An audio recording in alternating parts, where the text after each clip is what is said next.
Bismillahirrahmanirrahim. Assalamualaikum warahmatullahi wabarakatuh. Alhamdulillahilladzi ja'ala ramadhana syahra siyam wa syahral qiyam. Wassalatu wassalamu ala sayyidina Muhammadin sayyidil anam wa ala alihi wa ashabihil kiram, amma ba'du. Ma'asyiral muslimin wal muslimat, so'imin so'imat rahimakumullah. Bersyukur kepada Allah Subhanahu wa ta'ala karena pada bulan Ramadan tahun ini kita masih diberikan kesempatan oleh Allah. Berapa banyak saudara-saudara kita yang masih bisa bertemu dengan bulan Ramadan tahun kemarin, tetapi sudah dipanggil terlebih dulu oleh Allah Subhanahu wa ta'ala. Maka dari itu, kita yang diberi kesempatan oleh Allah mengucapkan syukur dengan melafadzkan Alhamdulillahirabbil alamin. Sholawat beriringkan salam, marilah kita haturkan kepada baginda Nabiullah Muhammad sallallahu alaihi wasallam, kepada keluarganya, kepada sahabatnya, serta para pengikutnya kelak yaumil qiyamah. Amin Allahumma amin.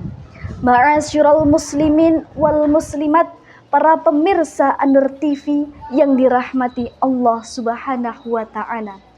Sebagai manusia yang diciptakan oleh Allah sempurna karena akalnya, maka manusia juga berbeda pula tata cara mensyukuri nikmat Allah dengan kemampuan akalnya. Dari sini Ibnu Al-Qayyim telah menjelaskan di dalam kitab tafsirnya Thariq Al-Hijratain bahwasannya definisi syukur yang sebenarnya adalah mengakui segala nikmat yang diberikan Allah Subhanahu wa ta'ala dengan cara cinta dan ridho. Maka pada hari ini, bulan ini, dan tahun ini, sudahkah kita bersyukur hadirin? Ma'asyiral muslimin wal muslimat rahimakumullah. Jika kita menghitung nikmat yang Allah berikan kepada kita, maka kita tidak akan bisa menghitungnya. Dan Allah Subhanahu wa ta'ala tidak pernah memerintahkan kepada umatnya untuk menghitung nikmat yang diberikannya. Tetapi Allah Subhanahu wa ta'ala hanya memerintahkan kepada kita untuk senantiasa mensyukuri segala bentuk nikmat yang diberikannya, baik itu kecil maupun besar. Ma'asyiral muslimin wal muslimat rahimakumullah. Maka dari itu mari kita berusaha untuk menjadi ahli syukur seperti yang diceritakan oleh Allah Subhanahu wa ta'ala, kisah Nabi Ayub alaihissalam.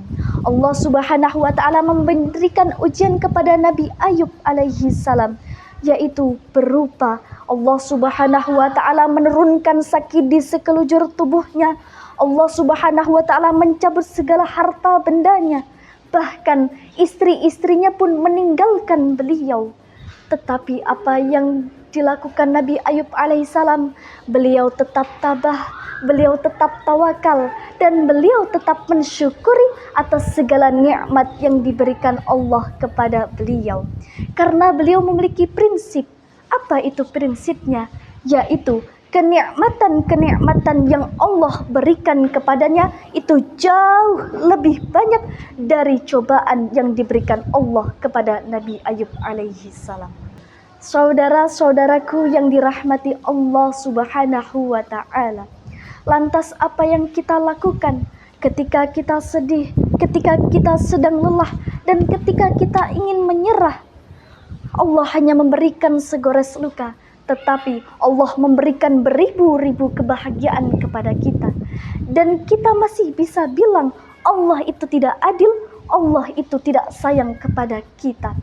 Sedihmu tidak sebanding dengan apa yang Allah berikan kepada kita semua.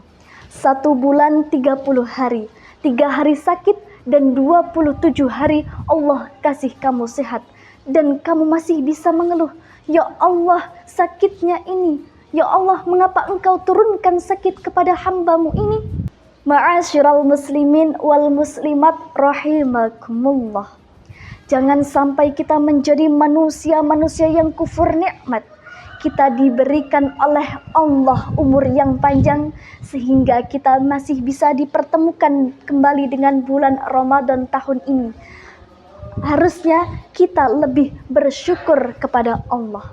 Bagaimana kita mensyukurinya? Yaitu jadikan bulan Ramadan tahun ini lebih baik dari bulan Ramadan yang sebelumnya. Bagaimana ukurannya? Kita bisa melihat dari hal-hal yang wajib. Yang pertama yaitu puasa. Jika pada bulan Ramadan tahun lalu kita meninggalkan puasa kita tidak lengkap puasanya, puasa kita bolong-bolong, maka pada tahun ini mari kita rubah, mari kita sempurnakan puasa kita, mari kita fullkan puasa kita. Yang kedua yaitu sholat. Pondasi keimanan seorang muslim adalah sholat. Bagaimana mereka dikatakan seorang muslim tetapi mereka meninggalkan sholatnya? Bagaimana mereka berpuasa tetapi mereka meninggalkan sholatnya? Bisa diibaratkan hadirin, ketika kita mengisi air di wadah yang berlubang, maka air tersebut akan mengalir dengan sia-sia. Begitupun halnya ketika kita berpuasa, menahan hawa nafsu dari terbitnya fajar hingga tenggelamnya matahari, tetapi kita tidak sholat, maka sudah dipastikan kita adalah orang yang sangat merugi di dunia dan di akhirat kelak. Na'udzubillahi min dzalik. Yang selanjutnya yaitu marilah kita isi bulan Ramadan tahun ini dengan amal-amal kebaikan. Di antaranya yaitu memperbanyak membaca Al-Quran, memperbanyak bersedekah kepada orang yang membutuhkan, dan masih banyak lainnya. Mungkin cukup sekian kultum yang dapat saya sampaikan. Mudah-mudahan pada bulan Ramadan tahun ini kita bisa mendapatkan keberkahan dari Allah Subhanahu wa Ta'ala. Semoga amal kebaikan kita diterima di sisi Allah Subhanahu wa Ta'ala. Dan jangan lupa selalu mensyukuri nikmat-nikmat yang diberikan Allah kepada kita, baik itu sekecil apapun. Karena Allah nanti akan menambahkan nikmat kita.